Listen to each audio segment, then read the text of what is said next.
कहीं जाकर मत रोइए, कहीं जाकर मत कहिए कि आपको तकलीफ क्या है। ना रिश्तेदारों से, ना नातेदारों से, ना कुटुंब से, ना कबीले से, ना अपनों से, किसी से नहीं कहना कि दुख क्या है। बस इतना करना कि किसी मंदिर में अगर पूजन करने जा रहे हो, आप जिस पाठ को कर रहे हो, जो पाठ आप करते हो, हमें ये भी नहीं कहना कि तुम शंकर का पाठ करो, हम तो ये भी नहीं कहेंगे कि शिव कवच करो, हम ये भी नहीं कहेंगे कि तुम हम बताएं वाला पाठ करो। तुम तो जो पाठ करते हो, तुम जो स्मरण करते हो, जो तुम मंत्र जाप करते हो, जो तुम नाम जाप करते हो, तुम्हारी मर्जी, तुम जो जपते हो, बस उस जप के समय पर कटोरी में, गिलास में, तांबे के पात्र में, पंचपात्र में जल हो और उस जल का आचमन, उस जल का सींचन दुकान पर, घर पर रोज करना प्रारंभ कर दो। आधे से ज्यादा तुम्हारी तकलीफ, आधे से ज्यादा तुम्हारा कर्जा, आधे से ज्यादा तुम्हारा दुख तो भगवान यूं ही समाप्त कर दे। यूं ही हम जल कौन सा सींचते हैं भगवान? अपनी दुकान पर पानी कौन सा छोड़ते हैं? अपने घर पर जल कौन सा सींचते हैं? जब मटके में से भर कर लिया है, कुंड में से भर कर लिया है, अपने घर में नल में से भर कर लिया है और वो पानी लाने के बाद में अपन सब दूर छिट दिया। अपन वो वाला पानी कभी नहीं छिटते जो रखा है, जो आराधना के लिए रखा है, साधना के लिए रखा है, जो भगवत स्मरण के लिए रखा है, हमने वो नहीं छिटा। हम तो भर कर लाए और छिट दिए। अरे भाई, बहुत दुख है, बहुत तकलीफ है, बहुत कष्ट है, कहीं मत भटको। जिससे तुम्हारी अच्छी पटे उसका स्मरण कर कर, उसका भजन कर कर, उसका कीर्तन कर कर, उसका नाम जाप कर कर। हम तो ये भी कहते हैं कि तुम जो भजन कर सकते हो, तुम जो स्मरण कर सकते हो, तुम्हारी चित्तवृत्ति में जो अच्छा हो तुम वो करना। हम भी बताएं तो भी मत करना। तुम्हें अच्छा लगे तो करो, नहीं लगे तो तुम जो कर रहे हो बहुत अच्छा करो, तुम उसको जप। तुम्हारा जपना, तुम्हारा स्मरण करना, तुम्हारी भक्ति का भाव प्रकट करना, बस दिल से, मन से, जो तुम्हारे मन में आ जाए भगवान को वो कह दो, भगवान से वो जाकर निवेदन कर दो, भगवान उसे स्वीकार कर दो। तो शास्त्र कहता है कि जिस दिन आपका व्रत है उस दिन एक काम जरूर करना कि भगवान का मंत्र जाप कर कर, भगवान का स्मरण कर कर, कटोरी में जल लेकर, पात्र में जो जल रखा हो, पूजन पाठ करते समय, स्मरण करते समय वो जल का पान अवश्य करें। उस जल का पान अवश्य करें, उस जल को अवश्य।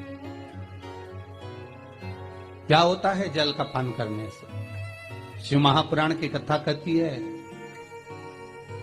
चाहे आप हनुमान चालीसा पढ़ें, चाहे आप राम रक्षा स्तोत्र पढ़ें, चाहे आप देवी कवच करें, चाहे आपकी मर्जी पड़े, जो पाठ पूजन करें, बस एक निवेदन है, पूजन पाठ करते समय एक कटोरी में, तांबे के कलश में, एक गिलास में जल अपने नजदीक में जरूर रखें। क्या होगा उससे?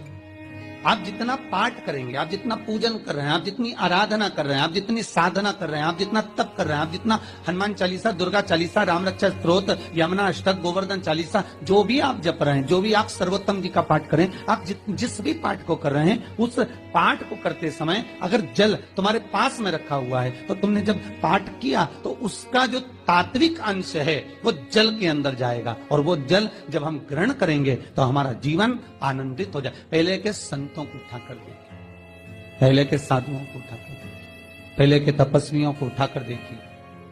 साधु, सन्यासी, तपस्वी जहां पर तप करते थे उनके पास में कमंडल में जल रखा रहता था, उनके कमंडल में जल होता था। उन्होंने कमंडल में से जल लिया, श्राप दे दिया, उन्होंने कमंडल में से जल लिया, आशीर्वाद दे दिया। तो कई शास्त्र, कई विद्वान कहते हैं कि उस सन्यासी का तप बल इतना प्रबल था कि उसके मुख से जो निकलता था वो हो जाता था। ध्यान देना, सन्यासी के तप बल से भी प्रबल था उसके कमंडल का जल, जिसको वो पठन करता था, तप करता था, साधना करता था, भजन करता था, कीर्तन करता था, तो जो जल उसके पास में रखा रहता था उसमें इतना पावर आ जाता था कि बस उसको छोड़ते ही वो श्राप लग जाता।